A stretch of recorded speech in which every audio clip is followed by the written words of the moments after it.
Good afternoon. I just want to give you guys an update regarding the acid cases that occurred, the attempted murder cases involving the acid from last year in April in Mililani to the recent one at Ala Moana. I'm just going to give a little bit of history first. On April 7th, 2023, an attempted murder investigation was initiated after a Mililani female reported that a male had pointed a firearm at her before throwing a liquid on her, causing her skin and clothes to burn.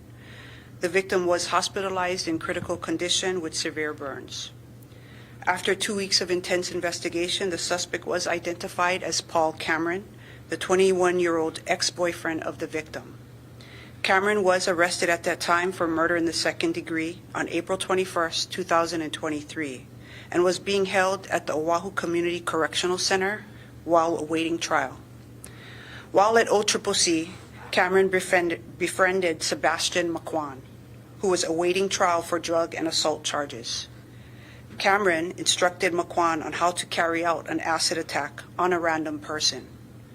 The purpose of the random attack was to cast doubt on Cameron as a suspect in the Mililani attack. In exchange, Cameron arranged for bail for McQuan so that McQuan could be released from OCCC. On January 23, 2024, while out on bail, McQuan approached and threw acid on a woman near Ala Moana Center, causing severe burns to her face and body. He was indicted 1 week later for attempted murder in the second degree and assault in the first degree. Today, an Oahu grand jury indicted Paul Cameron and Sebastian McQuan in an alleged murder for hire plot. In addition to his attempted murder in the second degree and assault in the first degree, McQuan is additionally charged for attempted murder in the first degree and conspiracy to commit attempted murder in the first degree. Cameron is also charged with accomplice to attempted murder in the second degree, accomplice to assault in the first degree, attempted murder in the first degree, and conspiracy to commit attempted murder in the first degree. The Strategic Enforcement Detail transported both males today from OCCC to HPD where they were booked. They will be returned to OCCC where they will be held without bail. Detectives of the Homicide and Strategic Enforcement Detail conducted and led this investigation. We worked with the Department of the Prosecuting Attorney Domestic Violence Chief, Tiffany Kael, and her investigators there. They have worked alongside us and were instrumental during the investigative process to charge the two suspects. We also want to recognize the Department of Corrections and Rehabilitation for their assistance and cooperation during this investigation. Also, forensic document examination expert Jim Josie of Josie and Associates. The cooperative efforts from everyone involved brought us to where we are today. I can take any questions if you have. So was it OCCC folks that said, hey, both of these guys involved in acid attacks used to share a cell together? Is that how HPD was tipped off to this? No, we did our own inquiry, knowing that this type of attack wasn't a common type of thing. So we checked to see if they shared a module. And then they assisted us giving us that information, and it went from there. Anything more on the chemical itself? How similar were they, the two incidents? Very similar based on the description. We're still trying to, a little bit more investigation as to where it was purchased, based on the detailed information that Cameron provided to McQuan. But we believe it's sulfuric acid. As far as a murder for hire, what was the incentive other than being bailed out? That's a pretty rash act to take. It was to cast doubt on Cameron, to show that it was possibly someone else and not him. That's why he did it. I just mean, what incentive would McQuan have to go and do this for? Based on what we have so far, it was to bail him out. And that's all? That's all we have so far. Mm-hmm. Just to clarify, they were in the same module?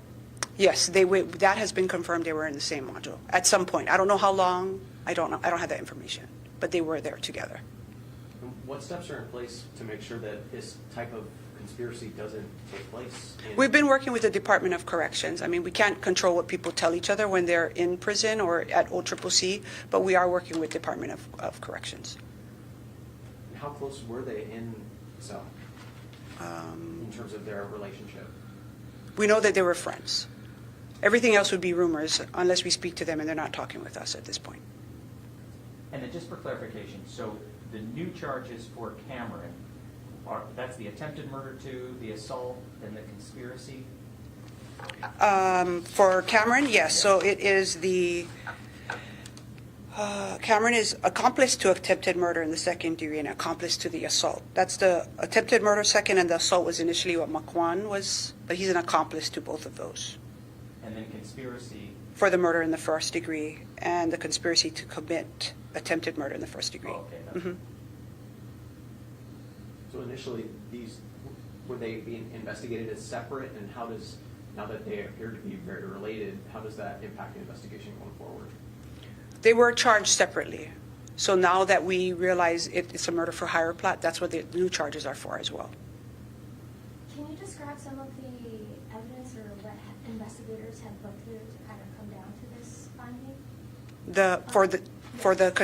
Just what your investigators did, what they looked at to kind of. So we basically would reach out to OCCC to see if they in fact shared a module, which was confirmed, and based on that we look at their records and work with the Department of Corrections and see what kind of notes were recovered, and then we will compare, which is why we thank Jim Josie for the handwriting. He was able to compare some of the handwriting.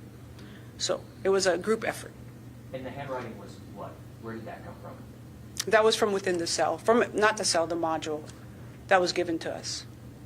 Okay. Anything more on why Cameron wanted to do these attacks in the first place?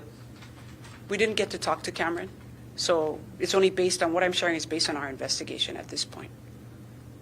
You mentioned some forensic evidence. You singled out somebody for their work on the forensic. It was a handwriting expert. That was the handwriting. Mhm. Okay. And that handwriting, so there was a note from him in OCCC that they were able to look at. So did we get a note from Sebastian?